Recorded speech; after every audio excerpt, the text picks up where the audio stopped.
अस्सलाम वालेकुम। उम्मीद करता हूँ कि आप सब लोग खैरियत से होंगे।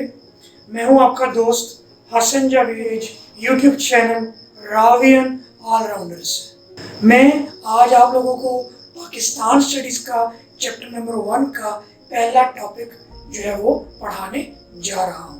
उम्मीद करता हूँ कि मैं अपने टॉपिक को पढ़ाने में कामयाब रहूँगा। अगर आप लोगों को मेरे टॉपिक में किसी किस्म के सवालात की गुंजाइश नज़र आए तो कमेंट सेक्शन में ज़रूर डिस्कस कीजिएगा। तो आइए चलते हैं चैप्टर नंबर 1 की तरफ। बिस्मिल्लाहिर्रहमानिर्रहीम।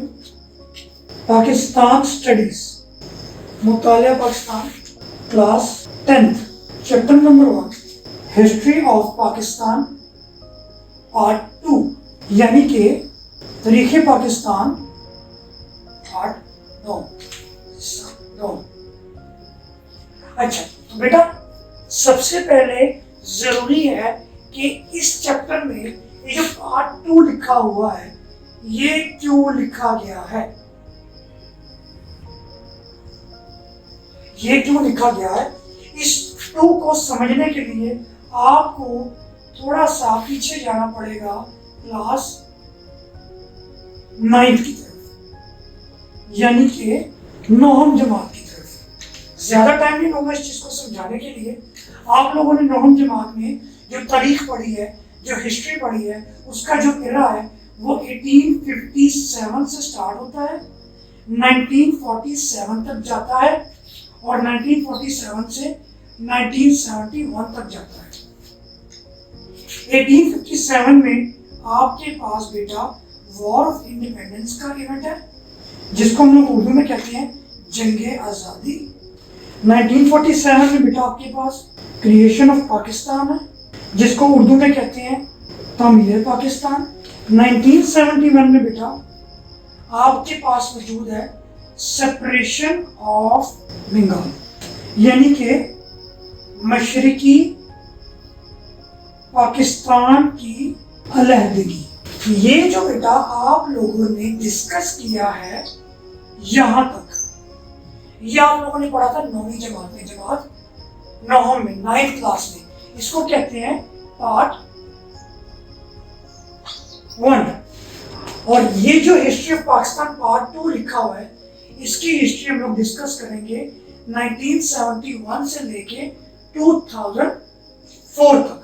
2004 तक। इस वजह से हिस्ट्री ऑफ पाकिस्तान पार्ट 2 कहते हैं chapter number 1 of 10th class को। मैं उम्मीद करता हूं कि आप लोगों को यहाँ तक का कॉन्सेप्ट समझ आ गया होगा। आइए चलते हैं चैप्टर नंबर 1 के पहले टॉपिक की तरफ।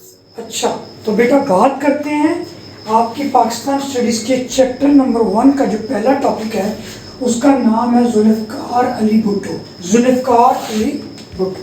जुल्फ़िकार अली भुट्टो को पहचानने के लिए बेटा आज की जो करंट पॉलिटिशियंस हैं उनसे अगर मैं इनका राब्ता बनाऊं तो बेटा आप कह सकते हैं ग्रैंडफादर ऑफ बिलावल, जो कि इस वक्त चेयरमैन है PPP. PPP stands for Pakistan people's party. Zulfikar Ali Bhutto was father in law of Asif Zardari, जो कि किसके वालिद हैं? Father of Bilawal. 2 रिप्रेजेंटेशन होगी। नंबर 3 बेनज़ीर भुट्टो। ये 3 रिप्रेजेंटेशन मैंने दी हैं कि जुल्फ़िकार अली भुट्टो बिलावल, जो कि इस वक्त पाकिस्तान पीपल्स पार्टी का चेयरमैन है, उसके दादा जान, ठीक है। उसके बाद जो है जुल्फ़िकार अली भुट्टो आसिफ जरदारी, जो कि बिलावल के वालिद का नाम है, बिलावल के वालिद के ससुर जो कि कौन थे? जुल्फ़िकार अली भुट्टो। उसके बाद बेनज़ीर भुट्टो यानी कि आसिफ जरदारी की जो वाइफ है उनके वालिद कौन थे? जुल्फ़िकार अली भुट्टो। वैसे तो बेटा भुट्टो के बारे में 2 नारे बड़े मशहूर हैं। घर घर से भुट्टो निकलेगा, तुम कितने भुट्टो मारोगे जी। ये भुट्टो मतलब दो नारे हैं, बड़े इंपॉर्टेंट से स्लोगन हैं, लेकिन स्लोगन्स के साथ साथ ज़रूरी है कि आपको ये तीन जो मैंने रिप्रेजेंटेशन दी हैं, जो तीन रिश्ते बताए हैं, तीन रिलेशन ड्रॉ किए हैं, ये आप लोगों को पता हो कि ये किस तरह जो है जुल्फ़िकार अली भुट्टो के साथ इनका जो है वो पीछे से हिस्ट्री बिलोंग करती है। तो जुल्फ़िकार अली भुट्टो की बेटा हिस्ट्री शुरू होती है 20 दिसंबर 1971 से लेकर टू 5 जुलाई 1977 तक। इसकी हिस्ट्री का जो घेरा है वो शुरू होता है 20 दिसंबर 1971 से लेकर 5 जुलाई 1977 तक। तो जुल्फ़िकार अली भुट्टो प्रेसिडेंट बनता है, सदर बनता है कब? 20 दिसंबर 1971 को। 20 दिसंबर 1971 को ये प्रेसिडेंट भी था। एक इसके पास डेजिग्नेशन को उर्दू में कहते हैं ओहदा, डेजिग्नेशन यानी कि ओहदा मार्शल लॉ एडमिनिस्ट्रेटर, उर्दू में मेंशन कर देता हूँ मार्शल लॉ एडमिनिस्ट्रेटर। तो बेटा पहले उहदे के बारे में तो आप सब लोग जानते हैं कि जुल्फ़िकार अली भुट्टो 20 दिसंबर 1971 को सदर बना, उसके साथ साथ मार्शल लॉ एडमिनिस्ट्रेटर बना कब? जो है 20 दिसंबर 1971 को। बेटा इस ओहदे को डिस्कस करता चलूँ। मार्शल लॉ एडमिनिस्ट्रेटर एक ऐसा ओहदा है जो कि पहली दफ़ा एक सिविलियन के पास गया। सिविलियन मतलब एक ऐसा रिप्रेजेंटेटिव जिसको आम आदमी ने मुंतखब किया हो। जुल्फ़िकार अली भुट्टो इलेक्शंस के ज़रिए आम आदमी ने वोट कास्ट किया तो ये सदर बना, जिसकी वजह से इसको ये ओहदा मिला मार्शल लॉ एडमिनिस्ट्रेटर। इस ओहदे का काम होता है कंट्री की करंट सिचुएशन को देखते हुए मार्शल लॉ का हुक्म देना, मार्शल लॉ का ऑर्डर देना कि कंट्री में मार्शल लॉ लगेगा। इसका ऑर्डर किस पे बेस करता है? जो है वो मार्शल लॉ के एडमिनिस्ट्रेटर पर के कौन इस हुक्म को जो है वो कंट्री में फाइज करता है, कंट्री में लागू करता है, कंट्री में इम्प्लीमेंट करता है। उस ओहदे का नाम क्या था? Martial law administrator.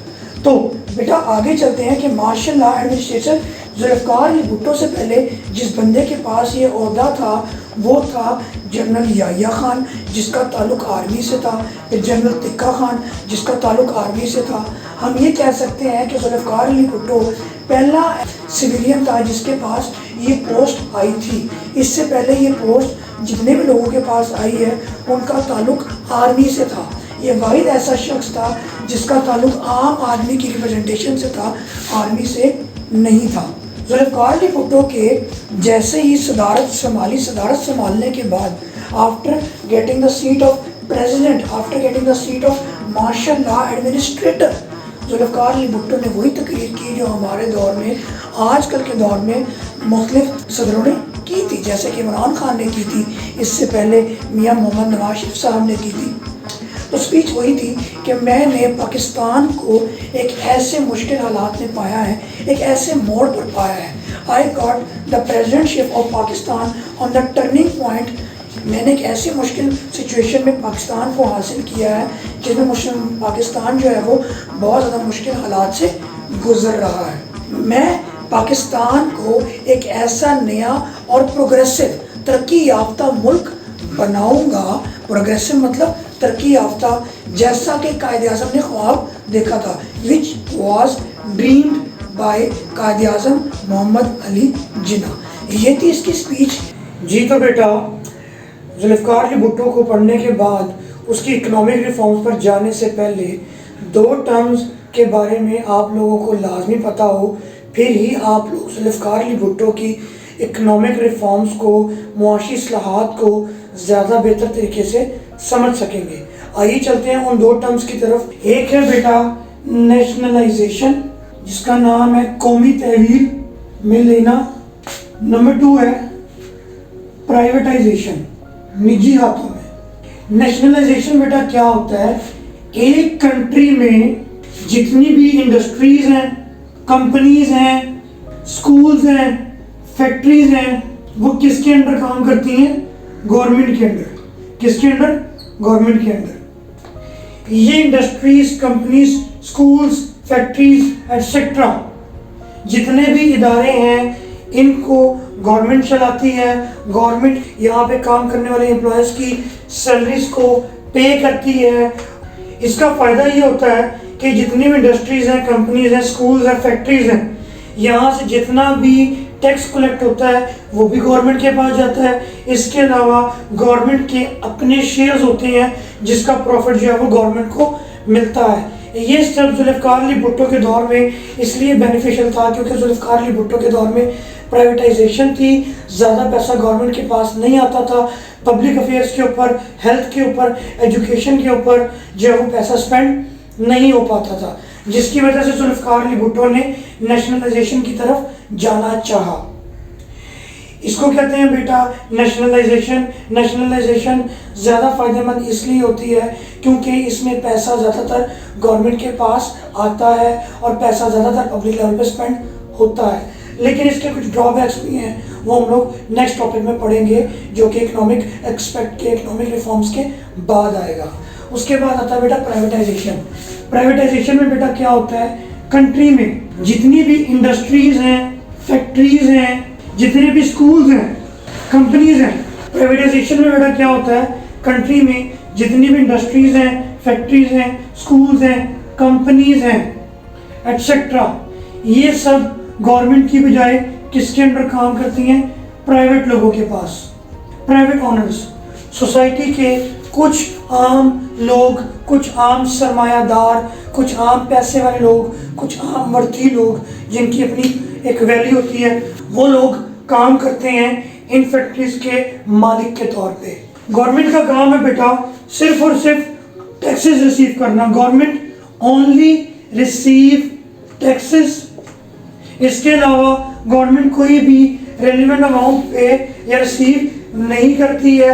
गवर्नमेंट के पास कोई राइट नहीं है कि वो इन प्राइवेट ऑनर से सवाल जवाब पूछ सके। Government has no right to ask any kind of question from these private owners. Nationalization और प्राइवेटाइजेशन में बेटा कुछ नेगेटिव एस्पेक्ट्स भी हैं, कुछ डिसएडवांटेजेस भी हैं, कुछ एडवांटेजेस भी हैं। ये हम लोगों ने इकोनॉमिक रिफॉर्म्स के बाद पढ़ने हैं, लेकिन अभी हम लोग इसके नेगेटिव एस्पेक्ट्स को और पॉजिटिव एस्पेक्ट्स को डिस्कस नहीं करेंगे। अभी ज़रूरी है कि नेशनलाइजेशन क्या होती है और प्राइवेटाइजेशन क्या होती है। तो आइए चलते हैं जुल्फ़िकार अली भुट्टो की इकोनॉमिक रिफॉर्म्स की तरफ। तो बेटा बात करते हैं आपकी इकोनॉमिक रिफॉर्म्स में जो सबसे पहला टॉपिक है नेशनलाइजेशन ऑफ इंडस्ट्रीज, जिसको उर्दू में कहते हैं संतों को कौमी तरमीम में लेना। बेटा इस टॉपिक को डिस्कस करने के लिए थोड़ा सा बैकग्राउंड चाहिए। बैकग्राउंड ये था कि जुल्फ़िकार अली भुट्टो के पाकिस्तान की हुकूमत संभालने के बाद कंट्री की सिचुएशन ये थी कि जो कंट्री के 60% एसेट्स थे, एसेट्स कहते हैं बेटा शेयर को, पार्टनर को, हिस्सेदार को, 60% शेयर्स और 80% इंश्योरेंस कंपनीज। ये ऑनरशिप किसके पास थी, मलकियत किसके पास थी, 22 फैमिलीज के पास। जुल्फ़िकार अली भुट्टो ने आते साथ ही इन 22 फैमिलीज के पासपोर्ट्स को जब्त कर लिया, कॉन्फिस्केट कर लिया, जब्त कर दिया, छीन लिया। और इसके साथ साथ तकरीबन 100 मिलियन यानी कि इक्वल टू 10 करोड़ वर्थ के 19 कंपनीज के लाइसेंस कैंसिल कर दिए।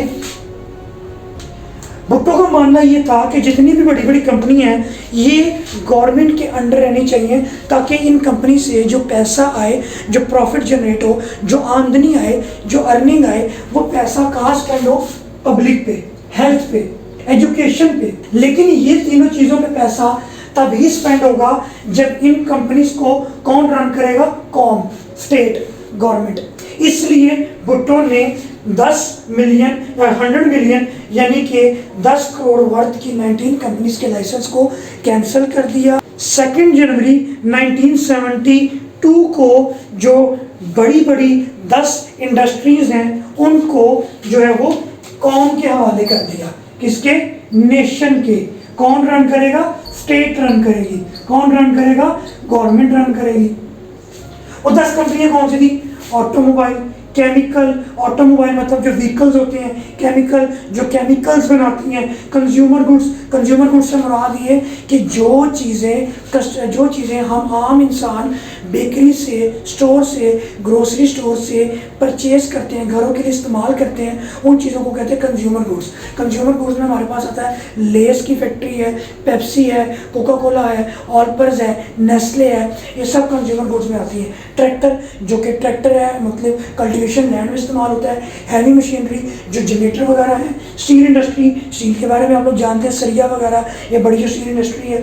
पेट्रोकेमिकल इंडस्ट्री है, उसके अंदर आपके पास टायर्स बनाने वाली फैक्ट्रीज हैं, उसके अलावा पेंट बनाने वाली जो इंडस्ट्रीज़ हैं, उसके अलावा सोशल वेलफेयर बेटा पाकिस्तान में कुछ ऐसे NGOs थे जो लोगों से एड लेते थे, पैसा इकट्ठा करते थे, उस पैसे से बिजनेस करके प्रॉफिट अर्न करते थे और उस प्रॉफिट को मुख्तलिफ बिजनेसेस पे स्पेंड करने के बाद गरीबों पर जो है वो स्पेंड करते थे। उस सोशल वेलफेयर इंडस्ट्रीज़ को भी जो है वो नेशनलाइज कर दिया गया, मतलब गवर्नमेंट रन करेगी। इलेक्ट्रिकल इक्विपमेंट्स हैं, जो इलेक्ट्रॉनिक्स की चीज़ें हैं, ट्रैक्टर जो है वो, सॉरी मैंने दोबारा लिख दिया, ये बड़ी इंडस्ट्रीज थी जो कि गवर्नमेंट ने अपने अंडर कर ली। उसके बाद बेटा क्या होता है कि इन जैसे ही गवर्नमेंट ने इन बड़ी इंडस्ट्रीज़ को, फैक्ट्रीज़ को, कंपनीज़ को नेशनलाइज करना शुरू किया, कौमी तहवील में लेना शुरू किया कि 20 बड़ी कंपनी जो थी वो जो है वो स्टॉप हो गई, उन्होंने काम करना बंद कर दिया। जिसके बाद 16 जनवरी 1972 को 11 मोर कंपनीज को जो है वो ज़ुल्फ़िकार अली भुट्टो ने नेशनलाइज कर दिया और हर कंपनी का एक डायरेक्टर, यानी कि एक कंपनी, हर कंपनी का, उसके बाद क्या हुआ, हर कंपनी का एक डायरेक्टर जो है वो मुंतखब कर दिया जो कि एट द एंड जो है वो गवर्नमेंट को आंसरेबल होगा उस इंडस्ट्री का। तो ये था बेटा तरीका नेशनलाइजेशन ऑफ इंडस्ट्रीज़ का। ये बेनिफिट ये था क्योंकि जो इंडस्ट्री से आमदनी आ रही थी वो पब्लिक की हेल्थ के ऊपर, पब्लिक की एजुकेशन के ऊपर, पब्लिक के ऊपर जो है वो स्पेंड हो रही थी। इससे पहले जो प्राइवेट लोग थे वो पब्लिक के ऊपर इतना ज़्यादा पैसा स्पेंड नहीं कर रहे थे, गवर्नमेंट को टैक्सेस देने के बाद अपनी जान वो छुड़वा लेते थे और पब्लिक को बहुत ज़्यादा ब्रूटली डील करते थे। बेटा जैसा कि हम लोगों ने ज़ुल्फ़िकार अली भुट्टो की पहली इस्लाह पढ़ी थी, फर्स्ट रिफॉर्म पढ़ी थी, अब हम जा रहे हैं सेकंड रिफॉर्म की तरफ जिसका नाम है nationalisation of banks and insurance companies. तो बैंकों और बीमा कंपनियों को कौमी तहवील में लेना। इस टॉपिक को पढ़ने से पहले बेटा छोटा सा 2 लाइन्स का बैकग्राउंड है। बैकग्राउंड ये है कि ज़ुल्फ़िकार अली भुट्टो की गवर्नमेंट से पहले सिचुएशन ये थी कि जितने भी बैंक्स, जितनी भी इंश्योरेंस कंपनीज, जिसको हम उर्दू में कहते हैं बीमा कंपनीज, ये सब किसकी ऑनरशिप थी? प्राइवेट लोगों की। इंग्लिश की बुक में वर्ड यूज किया गया कैपिटलिस्ट। कैपिटलिस्ट कहते हैं बेटा एक ऐसा इंसान जिसके पास अपना सरमाया मौजूद हो, जिसके पास अपना फाइनेंस मौजूद हो, जो कारोबारी इंसान हो। जी, इन लोगों के पास। अब ये लोग जो है वो गवर्नमेंट को सिर्फ टैक्स पे करते थे और बहुत ही small amount of percentage of profit जो है वो पे करते थे, जिससे गवर्नमेंट के एक्सपेंस पूरे नहीं होते थे और गवर्नमेंट भी पब्लिक के ऊपर जो है वो प्रॉपर्ली स्पेंड नहीं कर पाती थी। ये था बेटा बैकग्राउंड। ज़ुल्फ़िकार अली भुट्टो ने मार्च 1972 को एक इंस्टीट्यूशन बनाया जिसका नाम था स्टेट लाइफ कॉरपोरेशन। इस इंस्टीट्यूशन के तहत जितनी भी इंश्योरेंस कंपनीज हैं वो स्टेट लाइफ कॉरपोरेशन के अंडर आ गई। अभी ये इंस्टीट्यूशन किसका था? गवर्नमेंट का। ये इंस्टीट्यूशन काम करेगा गवर्नमेंट के अंदर और तमाम तरह इंश्योरेंस कंपनी काम करेंगी स्टेट लाइफ कॉरपोरेशन के अंदर। अब इनका जितना भी शेड्यूल है वो ये वाला इंस्टीट्यूशन तय करेगा और ये वाला इंस्टीट्यूशन किसको आंसरेबल है? गवर्नमेंट को। इससे इंश्योरेंस कंपनीज के पास जो पैसा इकट्ठा होता था वो गवर्नमेंट के जो है वो एक्सेस के बगैर स्पेंड नहीं होता था, गवर्नमेंट को उसकी ज़्यादा प्रॉफिट अमाउंट जो है वो पे की जाती थी। उसके बाद आते हैं बैंक्स की तरफ। 1 जनवरी 1974 को जितने भी बैंक्स थे उन सबको गवर्नमेंट के अंडर कर दिया। किसके अंडर कर दिया? गवर्नमेंट के। अब बैंक्स के जितने भी शेड्यूल हैं वो कौन तय करेगा? गवर्नमेंट तय करेगी। इसका ये फ़ायदा हुआ कि जो प्राइवेट सिस्टम था जिसके अंदर गवर्नमेंट को प्राइवेट ऑनर्स की तरफ से, बैंक्स की तरफ से बहुत ज़्यादा नॉमिनल सा प्रॉफिट दिया जाता था, नेशनलाइजेशन के बाद जब बैंक्स को गवर्नमेंट के अंडर किया गया तो जो प्रॉफिट है, प्रॉफिट रेट जो है वो उसमें इजाफा हुआ और प्रॉफिट रेट की ज़्यादा परसेंटेज जो है वो किसको दी गई? गवर्नमेंट को दी गई। जिसका रिजल्ट ये निकला कि ये वाला जो स्टेप था ये गवर्नमेंट के लिए बहुत ज़्यादा फ़ायदेमंद साबित हुआ और गवर्नमेंट के पास पैसे की कलेक्शन ज़्यादा हुई, जिसकी वजह से गवर्नमेंट पब्लिक अफेयर्स पे, एजुकेशन पे, हेल्थ पे पैसा स्पेंड करने में ज़्यादा बेहतरीन तरीके से कामयाब हो सकी। ये स्टेप ओवरऑल पाकिस्तान की गवर्नमेंट के लिए 1971 बहुत ज़्यादा प्रोग्रेसिव स्टेप था। आइए चलते हैं थर्ड रिफॉर्म की तरफ जिसका नाम है लेबर रिफॉर्म्स। तो बेटा जो थर्ड रिफॉर्म है जिसका नाम है लेबर रिफॉर्म, जिसको उर्दू में कहते हैं लेबर इस्लाहात। लेबर इस्लाहात जुल्फ़िकार अली भुट्टो ने 10 फरवरी 1972 को अमेंड करके न्यू लेबर रिफॉर्म जो है वो जो इम्प्लीमेंट करवाई थी ऑल ओवर दी पाकिस्तान में। वो लेबर रिफॉर्म क्या थी, आइए चलते हैं उसकी तरफ। जो नंबर 1 पॉइंट है जिसको नाम देते हैं एडमिनिस्ट्रेशन कमेटी का, इंतज़ामी कमेटी। अब हर फैक्ट्री में एक एडमिनिस्ट्रेशन कमेटी मौजूद होती है। According to labour reforms Zulfikar Ali Bhutto ने हर फैक्ट्री की, हर इंडस्ट्री की जो एडमिनिस्ट्रेशन कमेटी होगी उसका जो 20% पार्ट है वो किसके ऊपर बेस करता होगा? लेबर के ऊपर। किसके ऊपर? लेबर के ऊपर। यानी कि एक फैक्ट्री में जितने भी लेबर हैं उन लेबर्स के जो नुमाइंदे हैं, रिप्रेजेंटेटिव हैं, वो किसका हिस्सा होंगे? एडमिनिस्ट्रेशन कमेटी का। अब इनकी ड्यूटीज़ क्या थी? ये अकाउंट्स को चेक कर सकते हैं, स्टोर रूम को चेक कर सकते हैं। जी तो बेटा पॉइंट नंबर 2 है एनुअल बोनस, जिसका नाम है सालाना bonus. According to labour reforms, labour इस्लाहात के मुताबिक हर लेबर को, हर मजदूर को, हर फैक्ट्री वर्कर को 1 साल में एक बोनस दिया जाएगा।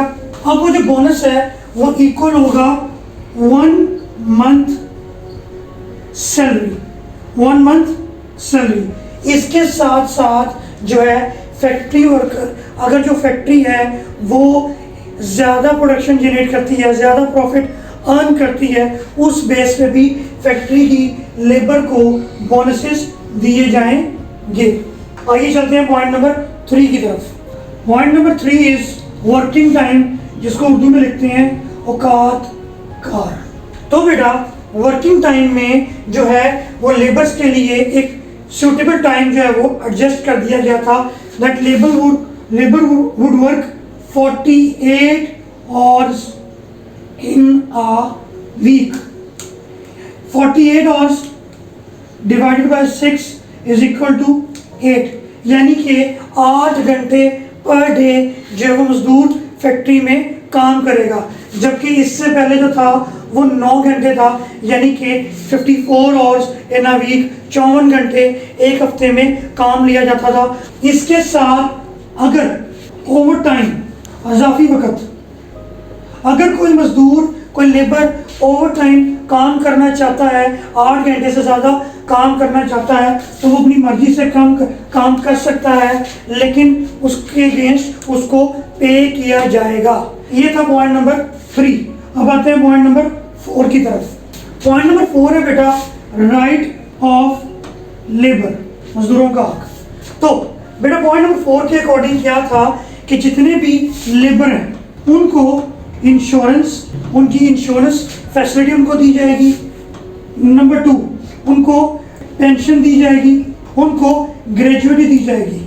इंश्योरेंस कहते हैं, हेल्थ इंश्योरेंस हो गई आपकी, जो है वो इन केस डेथ हो जाती है तो उसके अगेंस्ट आपकी फैमिली को पैसे मिलते हैं। उसके बाद पेंशन बेटा रिटायरमेंट के बाद हर मंथ एक अमाउंट फिक्स कर दी जाती है, जो कि एक शख्स को, जो कि फैक्ट्री का मुलाजिम हो, उसको पे की जाती है। उसके बाद आती है ग्रेजुएटी। ग्रेजुएटी कहते हैं एक शख्स जब फैक्ट्री से रिटायर हो जाए तो रिटायर होने के बाद उसको एक हैंडसम अमाउंट दी जाती है, जो कि इन 15 to 20 लाख होती है, जिससे वो रिटायरमेंट के बाद फर्दर अपना बिजनेस या फर्दर अपने एक्सपेंसेस को मीट कर सके। तो राइट्स में बेटा ये 3 चीज़ें रखी गई कि इंश्योरेंस, पेंशन, ग्रेचुइटी जो है वो हर मजदूर को दी जाएगी उसके रिटायरमेंट के बाद, और इसका जिम्मा मजदूर की तनख्वाह में से रकम नहीं काटी जाएगी, बल्कि ये फैक्ट्री के ऑनर्स यानी कि गवर्नमेंट इनके एक्सपेंसेस को बियर करेगी। जी तो बेटा पॉइंट नंबर 5 की बात करते हैं, फैसिलिटीज़ यानी सहूलियात की। हर फैक्ट्री के लेबर को हाउस, रेजिडेंशियल फैसिलिटी और फ्लैट, इसके साथ उसको मेडिकल फैसिलिटी, इसके साथ उसको दिया जाएगा एजुकेशन फैसिलिटी, यानी कि हर फैक्ट्री वर्कर के एक चाइल्ड को मैट्रिक तक की एजुकेशन की जो जिम्मेदारी है वो कौन लेगा? Factory honours. पॉइंट नंबर 6 पर आ गए। पॉइंट नंबर 6 ये है कि बेटा हर इंडस्ट्री में एक कमेटी बनाई जाएगी जिसका नाम है इंडस्ट्रियल रिलेशन कमेटी, जिसको उर्दू में कहते हैं इंडस्ट्रियल रवाबत कमेटी। इस कमेटी के अकॉर्डिंग, इसके अंदर ज़्यादा डिटेल नहीं है, हर इंडस्ट्री में एक ये इंडस्ट्रियल रिलेशन कमेटी जिसको इंडस्ट्रियल रवाबत कमेटी का नाम दिया गया है, ये एक इंस्टीट्यूशन बनाया जाएगा जो कि मजदूरों के आपस में जो क्लैशेस हैं, कॉन्फ्लिक्ट्स हैं, जो लड़ाई झगड़े हैं, उनको ये कमेटी रिजॉल्व करेगी। Solve conflicts between labours. Point number 7। Point number 7 है बेटा स्टीवर्ड। स्टीवर्डशिप कहते हैं उर्दू में शॉप स्टीवर्ड। शॉप स्टीवर्ड बेटा बेसिकली इसका काम था फैक्ट्री ऑनर्स एंड लेबर, यानी कि फैक्ट्री ऑनर्स और लेबर्स के दरमियान में आपस में कॉन्फ्लिक्ट आ जाता है। It can be on salary basis, it can be on over time basis, it can be on working time basis. किसी भी वजह से अगर कोई क्लैश आ जाए तो ये डेजिग्नेशन जो है वो फैक्ट्री ऑनर्स में और लेबर्स में इश्यूज को सॉल्व करेगा। पॉइंट नंबर 8 जो कि लास्ट पॉइंट है। पॉइंट नंबर 8 है बेटा टर्मिनेशन, बरतरफियां। बरतरफ कहते हैं बेटा निकाल देना, नौकरी से निकाल देना। टर्मिनेशन के बारे में बेटा जुल्फ़िकार अली भुट्टो की रिफॉर्म्स के मुताबिक ये पॉइंट्स हैं कि किसी भी मिल ऑनर को इजाज़त नहीं है कि वो किसी भी लेबर को विदाउट एनी सॉलिड रीज़न यानी कि ठोस वजह के बगैर किसी भी लेबर को अपनी फैक्ट्री से निकाल नहीं सकता। यानी कि फैक्ट्री मालिक के ऊपर इस बात की पाबंदी थी that he would not allow to terminate any kind of labour from the job without any solid reason. ये था बेटा लेबर रिफॉर्म्स। आगे चलते हैं 4th रिफॉर्म की तरफ जिसका नाम है एग्रीकल्चर रिफॉर्म्स। हमारी जो 4th रिफॉर्म है जिसका नाम है एग्रीकल्चर रिफॉर्म, ये बहुत ज़्यादा इम्पोर्टेंट इस वजह से है क्योंकि पाकिस्तान में रहने वाली जो पब्लिक है उसका ज़्यादातर जो ज़रिया मुआश है, जो बिज़नेस है, वो बेस करता है एग्रीकल्चर रिफॉर्म्स पे। तो आइए चलते हैं पॉइंट नंबर 1 की तरफ। पॉइंट नंबर 1 है बेटा ऑनरशिप ऑफ लैंड, यानी कि ज़मीन की मालकियत। बेटा ऑनरशिप ऑफ लैंड में गवर्नमेंट ने लैंड को 2 पार्ट्स में डिवाइड किया। Number A land irrigated by canals, rivers, dams. Number B land irrigated by nature यानी कि रेन। जी तो 2 तरह के लैंड्स थे। अब लैंड्स के लिए एक प्राइवेट ऑनर के लिए लिमिट्स सजेस्ट कर दी गई कि एक आम आदमी अगर ज़मीन की मालकियत रखना चाहता है तो जो ज़मीन कैनाल्स के ज़रिए, रिवर के ज़रिए, डैम्स के ज़रिए इरिगेट होगी उसकी लिमिट कितनी थी? 150 एकड़। एक्सेसिव लैंड, जो ज़मीन इससे ज़्यादा होगी उसको कॉन्फिस्केट कर लिया जाएगा, जब्त कर लिया जाएगा। उसके बाद जो पॉइंट बी है उसके लिए जो लिमिट थी वो थी 300 एकड़ और सेम एक्सेसिव लैंड को कॉन्फिस्केट कर लिया जाएगा। 1976 में 1.5 मिलियन एकड़ लैंड गवर्नमेंट की तरफ से कॉन्फिस्केट किया गया था, जब्त किया गया था और उसको फार्मर्स में और पीजेंट्स में डिवाइड किया गया था। तो आइए चलते हैं पॉइंट नंबर 2 की तरफ। जी तो बेटा पॉइंट नंबर 2 है पॉलिसी फॉर गवर्नमेंट सर्वेंट्स, सरकारी मुलाजमीन के लिए इस्लाहात। गवर्नमेंट ने गवर्नमेंट सर्वेंट्स के लिए एक पॉलिसी बनाई। If government servant is on duty and after retirement, यानी कि गवर्नमेंट सर्वेंट जो कि ड्यूटी पर था या आफ्टर रिटायरमेंट अगर वो कोई लैंड परचेज करता है तो उसकी लिमिट कितनी है? 100 एकड़। और same excessive land would be confiscated. यहां तक क्लियर?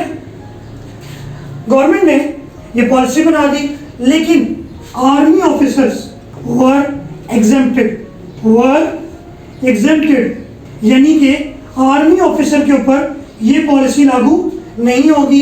जो गवर्नमेंट मुलाजमीन है वो 100 एकड़ तक लैंड रख सकते हैं while on duty, while after retirement, और अगर 100 एकड़ से ज़्यादा की ज़मीन हुई वो छीन ली जाएगी। आर्मी ऑफिसर्स के ऊपर ये वाली पॉलिसी लागू नहीं थी। आइए चलते हैं पॉइंट नंबर 3 की तरफ। जी तो बेटा पॉइंट नंबर 3 है पॉलिसी फॉर एजुकेशनल इंस्टीट्यूशंस, यानी कि तालीमी इदारों के लिए इस्लाहत। हम लोगों ने पॉइंट नंबर 1 में डिस्कस किया था कि जो शख्स प्रॉपर्टी ऑन करना चाहता है वो प्रॉपर्टी जो कि कैनाल्स के करीब होगी, रिवर्स के करीब होगी, उसके लिए लिमिटेशन सेट की थी 150 एकड़। नंबर 2, और जो ज़मीन, जो प्रॉपर्टी, जो लैंड कैनाल्स के करीब नहीं होगी, जो कि रेन के जरिए इरिगेट की जाएगी, उसके लिए हम लोगों ने जो लिमिटेशन सेट की थी वो कितनी थी? 300 एकड़। नाउ द पॉइंट इज कि जो पॉइंट नंबर 3 है जिसके अंदर एजुकेशनल इंस्टीट्यूशंस हैं, तालीमी इदारे हैं, तालीमी इदारों के लिए ये लिमिटेशन जो है वो नहीं होंगी। तालीमी इदारे जो है वो जितनी ज़्यादा चाहें प्रॉपर्टी ऑन कर सकते हैं, उनके लिए इन लिमिटेशंस के ऊपर अमल करना ज़रूरी नहीं है। आगे चलते हैं पॉइंट नंबर 4। पॉइंट नंबर 4 है बेटा टैक्सेस। जैसा कि जो ज़मीनों के मालिक थे उनको हम कहते हैं लैंडलॉर्ड्स, उर्दू में कहूँ तो जमींदार। नाउ द पॉइंट इज कि जो लैंडलॉर्ड्स थे वो ही अपनी ज़मीनों का टैक्स पे करेंगे और बिल पे करेंगे। लैंडलॉर्ड्स के अंडर आते हैं फार्मर्स, किसान, पीजेंट्स, मज़ारीन कहते हैं बेटा जो ज़मीन की हिफाजत करते हैं, जो कि मुख्तलिफ ज़मीनों पर मौजूद जानवरों को संभालते हैं, उनको कहते हैं मज़ारीन। नाउ द पॉइंट इज कि फार्मर्स और पीजेंट्स जो हैं वो टैक्स पे नहीं करेंगे। They are not allowed to pay taxes, they are not allowed to pay the utility bills. Landlords यानी जिम्मेदार जो हैं वो बिल पे करेंगे और वही टैक्सेस पे करेंगे। आइए चलते हैं पॉइंट नंबर 5 की तरफ। जी तो बेटा पॉइंट नंबर 5 है एक्स्ट्रा लैंड, यानी कि अजाफी जमीन। एक्स्ट्रा लैंड मतलब फार्म्स, लाइवस्टॉक कहते हैं बेटा ऐसे फार्मों को जिसके अंदर इंसान के इस्तेमाल किए हुए जानवरों का कारोबार होता हो या वहाँ देखभाल की जाती हो। जैसे कि मुर्गियों के पोल्ट्री फार्म है, हम लोग चिकन को खाने के लिए इस्तेमाल करते हैं, उनके अंडे जो हैं वो अपनी फूड के तौर पे इस्तेमाल करते हैं। उसके अलावा मुख्तलिफ बकरों का गोश्त शीप फार्म है, जो बकरों है उसके गोश्त को हम लोग खाने के लिए इस्तेमाल करते हैं, उसको कहते हैं लाइव स्टॉक फार्म। स्टेबल्स कहते हैं बेटा अस्तबल, घोड़ों का अस्तबल। तो बेटा पॉइंट नंबर 5 ये है कि किसी भी शख्स को फॉर्म्स की शक्ल में, लाइव स्टॉक्स की शक्ल में, स्टेबल की शक्ल में जो लिमिटेशंस गवर्नमेंट ने पॉइंट नंबर 1 में सेट की हैं उससे एक्सीड करने की इजाज़त नहीं है। यानी कि जिस भी शख्स ने ज़मीन लेनी है उसके लिए 150 एकड़ जो है वो लैंड की लिमिटेशन सेट की गई है और 300 एकड़ लैंड की लिमिटेशन सेट की गई है एज जो कि हम लोगों ने पॉइंट नंबर 1 में एग्रीकल्चर रिफॉर्म में डिस्कस की थी। उसके बाद आता है बेटा पॉइंट नंबर 6। पॉइंट नंबर 6 है बेटा हंटिंग ग्राउंड्स, यानी कि शिकार गाहें। जितने भी हंटिंग ग्राउंड थे गवर्नमेंट ने वो अपने कब्जे में ले लिए, कॉन्फिस्केट कर लिए, जब्त कर लिए। और जो हंटिंग ग्राउंड्स हिस्टोरिकली कुछ खानदानों के पास चले आ रहे थे, कुछ खानदान जो थे उनके एहलोयाल, उनके वर्षा जो थे उनके पास कुछ शिकार गाहें पिछले 100 सालों से चली हुई आ रही थी, उनको उन खानदानों के कब्जे में ही रखा गया। पॉइंट नंबर 7 पे चलते हैं। जी तो बेटा पॉइंट नंबर 7 की तरफ आते हैं जिसका नाम है सिक्योरिटी ऑफ पीजेंट्स, यानी कि मज़ारीन का तहफ़्फ़ुज़। जितने भी पीजेंट्स हैं पीजेंट्स कहते हैं बेटा फार्मर्स को, यानी कि किसान वो लोग जो ज़मीन की हिफाजत करते हो, जो ज़मीन की देखभाल करते हो, जो ज़मीन से फसल इकट्ठी करके मार्केट में बेचते हो, जो ज़मीन पर मौजूद जानवरों की देखभाल करते हो। जितने भी पीजेंट्स हैं उनको लैंड लॉर्ड्स यानी कि जमींदार जो है वो एविक्ट नहीं कर सकते। एविक्ट कहते हैं बेटा बेदखल करना, बेदखल करना, टर्मिनेट, जो कि हम लोगों ने लेबर रिफॉर्म में भी एक वर्ड पढ़ा था। तो वो कहते हैं कि लैंड लॉर्ड जो है वो जितने भी पीजेंट्स हैं उनको एविक्ट नहीं कर सकते, बेदखल नहीं कर सकते, जायदाद से आग नहीं कर सकते, बट एक सूरत में वो एविक्ट कर सकते हैं। इन केस अगर पीजेंट्स जो हैं वो लैंडलॉर्ड्स के जो मुकर्रर करदा असूल हैं कि काम कैसे करना है, अगर पीजेंट्स लैंडलॉर्ड्स के मुकर्रर करदा असूलों के ऊपर अमल नहीं करेगा तो उन पीजेंट्स को बेदखल किया जा सकता है। नंबर 2, अगर पीजेंट्स जो ज़मीन के ऊपर मौजूद फसल है उसको बेचकर लैंडलॉर्ड्स को उसका सही तरीके से उसका जो शेयर है अदा नहीं करेगा तो उसको बेदखल किया जा सकता है। ये था बेटा रीज़न कि उनको एविक्ट, उनको टर्मिनेट किस सूरत में किया जा सकता है।